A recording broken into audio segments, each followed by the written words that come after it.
Well, I wanted to say thanks to everybody who's watching. I hope you're all staying safe and happy and healthy. Um, there seems to be an awful lot to worry about these days. You turn on the news, and COVID-19 and the economy right there alone seem to be plenty of things to be afraid of. So I wanted to take a little time today to talk a little bit about worry and fear. And I would say that as a society, we've become habitual worriers. And that's not to say that there's nothing to worry about. But a lot of the things that we worry about, we really shouldn't. In fact, tends to be unproductive and in many cases tends to actually be negative towards us. A big chunk of the things that we worry about are things that have happened in the past, and there's nothing we can do to change those. So there's no point in worrying about those whatsoever.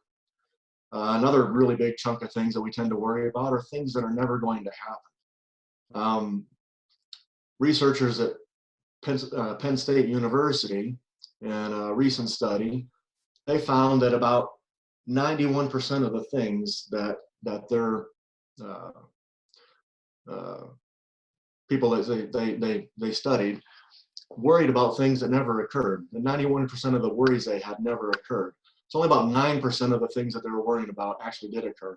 And this is fairly typical of these kinds of studies. You can look out there and find them. Basically, a lot of times we just end up worrying about things that we probably shouldn't worry about. And so when you look at it, you know, you got your worry, your fear, and on one and you also have faith or your confidence in things. These are really two sides of the same coin. And so to explain that, let me just say, you might say something along the lines on the fear side of, I'm afraid I won't have money to pay my bills, or I'm worried that I'm going to get COVID-19, or a family member of mine is going to get COVID-19. Or if you're a business owner, you may be thinking, gosh, how am I going to make payroll? Or is my business going to survive this pandemic? On the flip side of that, you may hear statements like, say statements like, I'm confident I'm going to have the money to pay my bills. I'm going to find a way to pay my bills. I know that my family and we're going to get through this pandemic together. Or I know that my business will survive. We're going to dig in. We're going to make what needs to happen happen. We're going to get support from the community, and we're going to make it through this. Now, when you hear those types of statements, which ones are you most likely to hear from other people? And which ones are you most likely to say yourself? Do you tend to have more of the fear-based ones, the I'm afraid that I'm not going to have this, or I'm afraid this is going to happen? Or more of the faith-based, I'm confident that this will come out okay? So what I said before was both fear and faith are really two sides of the same coin.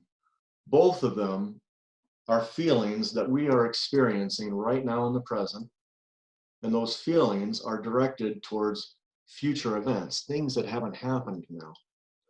And you ultimately, right now in the present, have a choice on how to perceive the future, the things that haven't happened.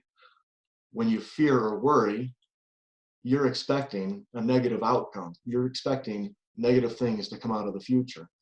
When you have faith or confidence, you're expecting a positive outcome. You're expecting things that are going to work out well out of the future. How you choose to feel right now in the present is entirely your choice. You can be afraid of the future. You can look to the future knowing that things are going to be okay. And a way to kind of think about that, when you look back over the path of your life, you've had challenges, you've had adversity, you've had things you've had to overcome, and you've come out of them.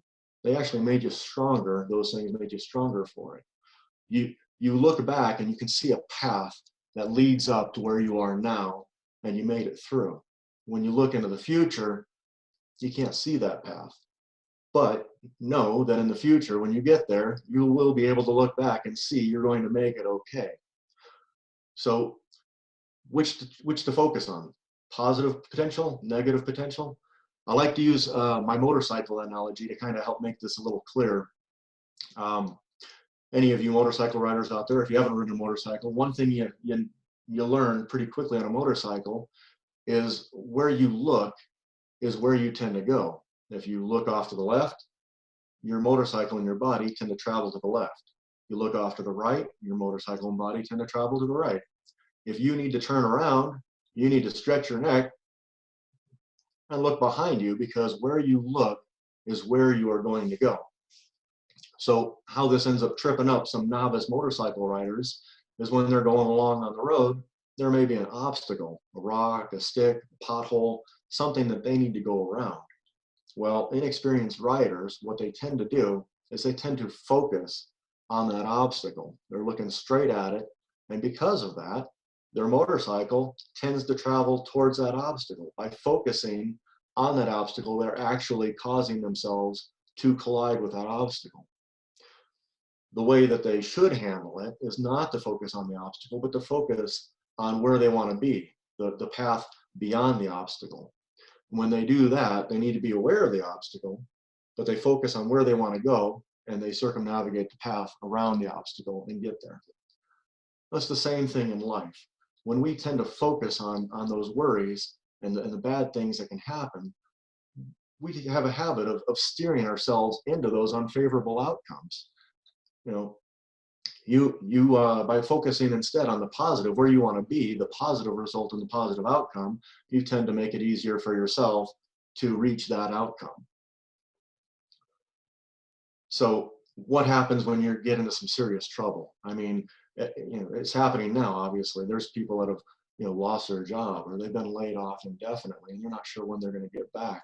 Businesses that are suffering because they don't have, they're not having regular customers, or perhaps they're not even able to operate. Well, when that happens, I would suggest a simple 3-step process to help get you through it. And I wish I could take credit for it, but this is actually from Dale Carnegie. You're probably known mostly for his book, How to Win Friends and Influence People. He also wrote one called How to Stop Worrying and Start Living. And that's where this one comes from. And if you want to learn more about it, I highly recommend that book. It's a great read. But if you've got that situation, maybe you've been laid off indefinitely. Ask yourself first, what's the worst that can possibly happen if I can't solve my problem? Maybe you can't pay your bills and you end up mangling your credit. Maybe that's the worst that's really going to happen to you. Oftentimes the things that we fear, we don't actually go and assess what's the full potential damage. We don't want an unfavorable outcome, and we tend to be afraid of it without really evaluating. So make sure you take the time to evaluate what is the worst outcome. Maybe it's more than that. Maybe you got a car payment, and if you can't make a car payment, your car is going to get repossessed. Or perhaps it's even worse than that. Maybe you've got a mortgage payment, and if you can't make your mortgage payment, your house is going to get foreclosed. Or if you can't make your rent payment, you get evicted. So first and foremost, ask yourself, what's the worst that's going to possibly happen if I can't solve the problem I'm having? Once you've done that, prepare yourself mentally to accept the worst if necessary. Say to yourself, wow, okay, that's the worst that could happen. I might lose my house, or I might lose my business. Take ownership of that mentally, and understand and accept that may very well happen. And when you do that, you no longer have to worry about it. It's almost as if a weight gets lifted off your shoulders. You see the worst possible outcome. You've accepted that might actually be a reality. And now you don't have to spend any more time worrying about it. Instead, what you can do is calmly try to improve upon the worst case scenario. So maybe you don't have to lose your house. Maybe if you can keep enough of a payment going to your mortgage lender, they'll let you stay in your house. Maybe you've got to take less desirable outcomes. Maybe you have to sell off your car in order to try to come up with more money to pay off your mortgage. I don't know. It's obviously going to be very dependent on your situation and what you're going through. But the point is, once you've accepted that this is the worst that can possibly happen, you now have the ability to take action, not just worry and think, but actually take action and try to improve that outcome, make it better than what the worst possible is going to be. So the last thing I would like to talk about on this topic is one habit that I've found to be very helpful for me, and I found other people have found this very helpful as well, and that is to start a gratitude journal. We tend to spend our times worrying about things. We tend to spend our time thinking about the things we don't have, thinking about the things we can't do, thinking about the limitations and the lack in our lives. And because of that, it tends to be, again, tends to be unproductive and not helpful to us. Taking the time to write down some things that we're grateful for has some very positive qualities. It's a little difficult to start with, especially if you're not used to the idea, to sit there and actually think about the things that you're grateful for. It's actually kind of difficult, but you can find at least a few things to start with.